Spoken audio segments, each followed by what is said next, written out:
Bonjour à tous, c'est le docteur Walid Mekedem et aujourd'hui on va parler d'hypocondrie. On va l'aborder à différents degrés. Donc il y a des personnes qui ont des inquiétudes récurrentes sur leur état de santé. D'ailleurs, peut-être que vous en faites partie, peut-être que c'est pour ça que vous êtes ici aujourd'hui sur une chaîne médicale.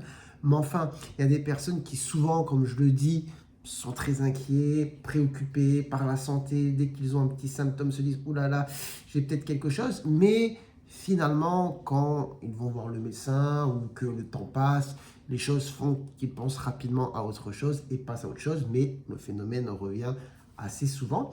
Et après, il y a le degré, on va dire vraiment de l'hypocondrie, comme on l'a défini, on va dire d'un point de vue médical, qui est le fait d'avoir des vraies préoccupations sur son état de santé liées à différents symptômes qu'on interprète comme étant les signes d'une maladie souvent grave et il n'y a pas moyen de se rassurer malgré les examens qui sont réalisés.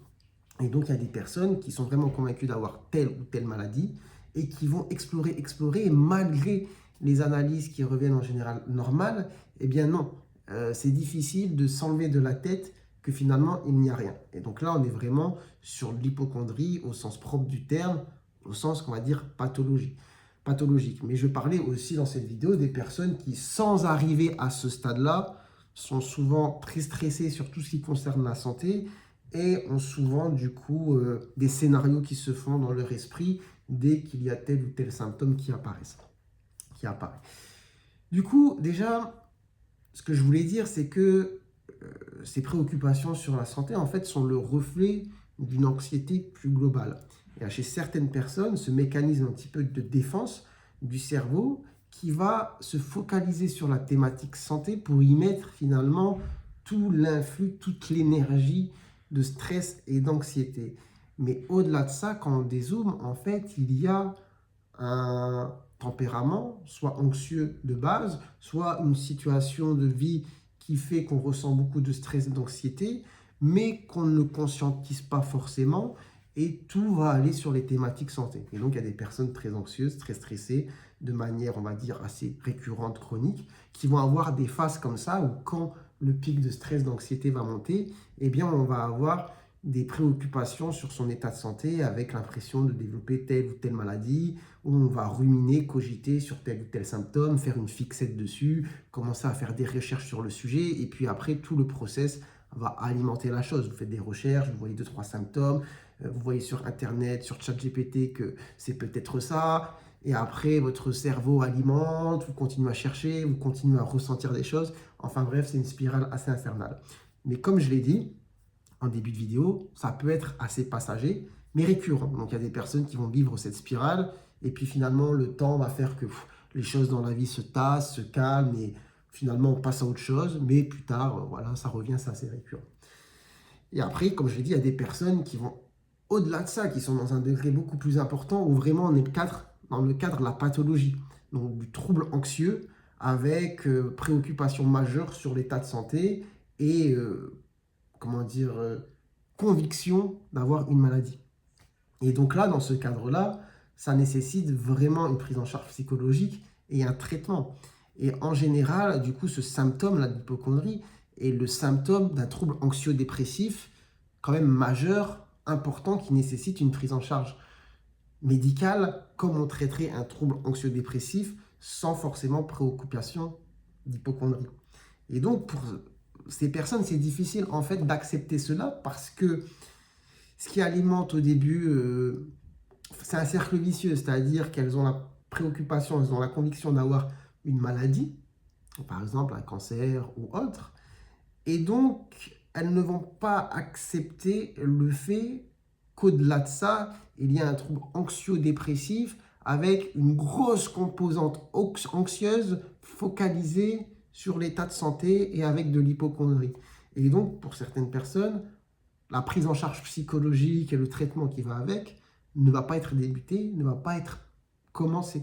Parce que ces personnes se disent non, j'ai une maladie grave à découvrir et du coup, j'ai pas besoin de ça. Il faut qu'on me trouve ma maladie. Mais des fois, ça va très loin. Donc, ces personnes vont, comment dire, répéter, réitérer les examens physiques, biologiques, d'imagerie, jusqu'à des fois se mettre dans une situation dangereuse à force de répéter ou d'explorer. D'accord? Et qui plus est, sans soigner leur stress, leur anxiété ou leur dépression qui va avec.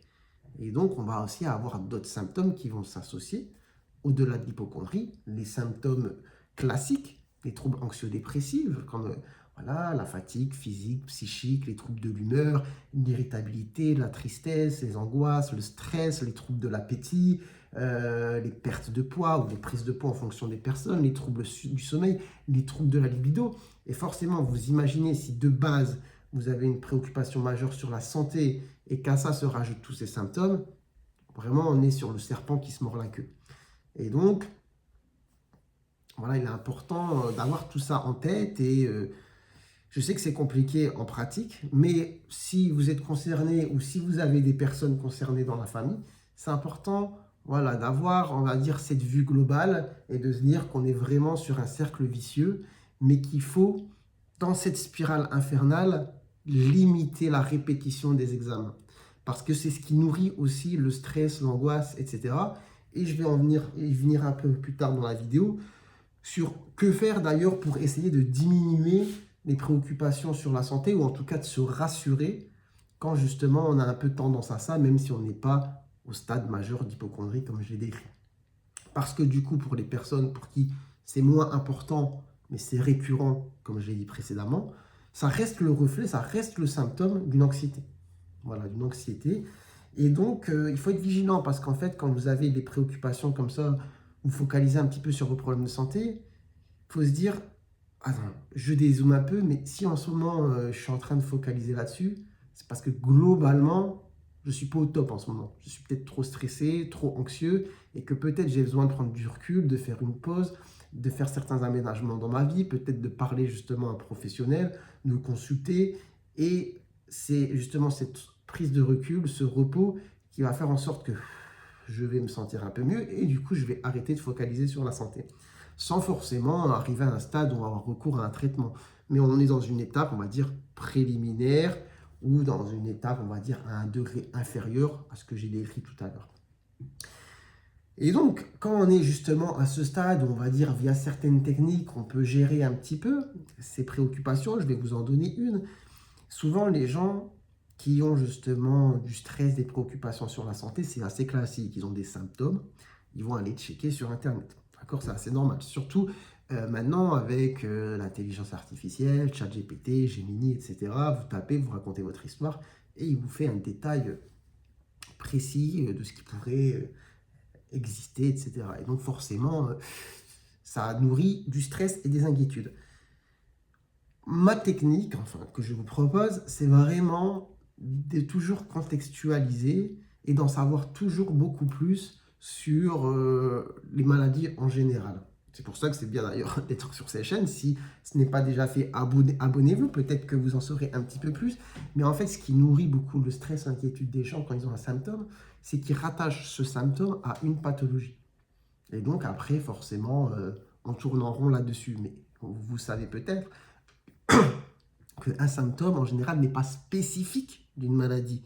C'est un ensemble de symptômes qui définit une pathologie. Et donc, par exemple, je ne sais pas, avoir mal à l'estomac, par exemple, tout simplement, ne va pas être le symptôme unique, spécifique, qui définit telle maladie de l'estomac, mais ça peut entrer dans plein de problèmes de santé particuliers. Donc, ce qui est important toujours d'avoir, c'est d'avoir un ensemble déjà de symptômes et de ne pas focaliser que sur un. Vous ne pouvez pas définir en gros une maladie, la majorité des cas en tout cas, avec un symptôme particulier. Donc il faut essayer de faire une liste et de se dire qu'est-ce que j'ai au-delà du symptôme sur lequel j'arrête pas de m'arrêter et de focaliser. Il faut que je dézoome un petit peu, que je vois si j'ai d'autres choses à côté. Parce que si je n'ai qu'un seul truc, en général, bon, ça ne veut pas dire grand-chose. Voilà, donc ça c'est la première technique, essayer de dézoomer du symptôme qui vous préoccupe pour essayer de voir s'il y en a d'autres. Et deuxièmement, c'est essayer toujours de faire un peu votre propre interrogatoire et de voir s'il y a un terrain favorable ou non. Et en fait, il faut savoir que la plupart des problèmes de santé, même si on n'est jamais sur du 100%, on a des facteurs de risque, un terrain prédisposant. Et donc, il y a des maladies qui arrivent très rarement sur tel ou tel type de personne, même si évidemment, je suis d'accord, ça peut arriver. Mais ce que je vous donne, c'est des stratégies pour essayer de vous déstresser. Mais de se dire, voilà, pourquoi potentiellement ça m'arriverait à moi? Est-ce que j'ai des prédispositions familiales, terrain génétique particulier? Est-ce que je fume? Est-ce que je bois? Est-ce que j'ai d'autres comorbidités, d'autres problèmes de santé? Est-ce que je prends tel médicament?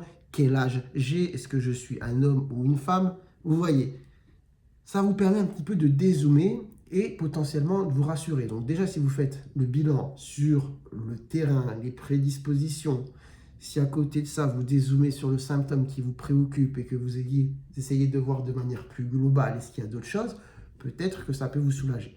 Et en tout cas, gardez à l'esprit que si, dans une période de l'année, vous avez vraiment du focus sur un symptôme physique et que ça vous fait cogiter et ruminer, potentiellement aussi, c'est que vous êtes dans une période où vous n'êtes pas au top de votre forme et votre cerveau vous dit focalise là-dessus, comme ça, tout le reste, on s'en décharge, on n'y pense pas trop. Donc, à retenir. Et après, comme je l'ai dit, quand on est au stade supérieur vraiment d'hypocondrie pathologique, où vraiment ça crée un réel handicap dans la vie, la répétition d'examens complémentaires, physiques, biologiques, d'imagerie, que malgré les examens, il n'y a rien qui est trouvé, mais qu'il a la conviction d'avoir une pathologie, eh bien, il faut toujours, en tout cas, il faut prendre en compte cette dimension plutôt psychique et accepter aussi de consulter ou d'avoir une aide sur ce plan-là pour justement essayer de voir comment ça va avec une aide de ce côté-là. Parce que le danger, c'est justement de nourrir la boucle et d'à force de répéter les examens, de se convaincre d'autant plus qu'il y a quelque chose, d'augmenter son stress généré par l'attente, la répétition des examens, des résultats, etc. Et finalement, de tourner. Donc il faut essayer de casser cette boucle. Même si, évidemment, parce que je m'attends déjà à une sorte de commentaire de dire, pardon, je m'attends déjà à une sorte de commentaire de personnes qui vont dire, voilà, moi j'étais dans un tableau d'errance médicale, je fais des examens, on ne trouvait pas, au final on m'a trouvé quelque chose. Effectivement, ce sont des choses qui existent. Mais ce que j'évoque, c'est aussi quelque chose qui existe. Des personnes qui sont donc convaincues voilà, d'avoir quelque chose, malgré vraiment un ensemble d'examens très rassurants. Et de ce fait, on est vraiment sur un tableau d'hypocondrie. Et du coup, là, ça nécessite une prise en charge très particulière. Enfin bref, on pourra en discuter pendant longtemps. Donc, je vous invite à commenter un petit peu sur la partie commentaires pour qu'on puisse en discuter. Mais c'est difficile de faire un grand topo là-dessus en une dizaine de minutes. Mais c'est quelque chose d'assez fréquent. C'est pour ça que je voulais vous en parler. Parce que les deux catégories, c'est quelque chose que je vois en tout cas. Que ce soit les personnes préoccupées de manière assez récurrente sur leur état de santé, mais ça vient, ça part, ça prend des degrés différents en fonction des périodes. Et ceux qui sont dans le stade au-dessus, où vraiment il y a un vrai handicap créé dans la vie de tous les jours, avec des répercussions sur leur santé mentale, comme une dépression, et vraiment une mise en danger aussi, avec la répétition d'examens complémentaires. Ce sont des choses qui existent. Voilà, c'est pour ça que je voulais vous en parler. Comme ça, vous avez peut-être ça dans un coin de votre tête, vous pouvez le partager, peut-être que ça pourra être utile à vous ou à d'autres. Si c'est le cas, n'hésitez pas à liker et à commenter la vidéo. Pourquoi pas vous abonner si vous découvrez la chaîne. Et sur ce, je vous dis, prenez soin de vous, prenez soin de votre santé et à bientôt, je l'espère, pour de nouvelles vidéos. Ciao, ciao.